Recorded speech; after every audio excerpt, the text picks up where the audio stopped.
పులుసు పెడుతున్నానండి. స్టవ్ వెలిగించి బాండ్లు పెట్టానండి. తర్వాత నూనె పోస్తున్నానండి.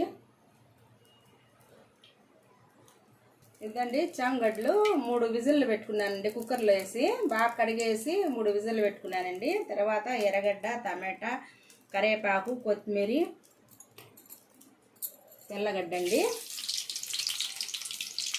తర్వాత ఎర్రగడ్డ వేస్తున్నానండి.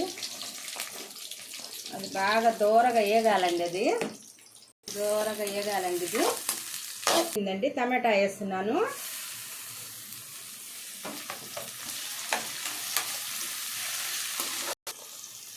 ఎర్రగడ్డ, టమాటా బాగా మగ్గిందండి. 1 స్పూన్ కారం, ఉప్పు, పసుపు పొడి వేస్తున్నానండి. తర్వాత కొత్తిమీర, కరివేపాకు వేసానండి. తర్వాత చామగడ్డలు కూడా వేసానండి.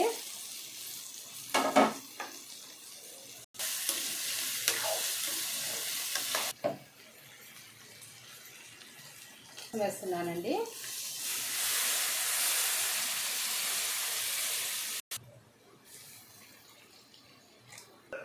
పులుసు కూరల్లో వేస్తామండి. ఇది స్పెషల్ పొడి అండి. ఇది బాగా టేస్ట్గా గుమ్మలాడుతుందండి.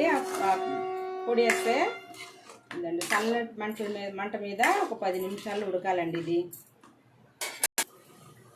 ఇదండి చామగడ్డ పులుసు రెడీ అయిపోయిందండి. గుమ్మలాడుతుందండి. రైస్ అండి.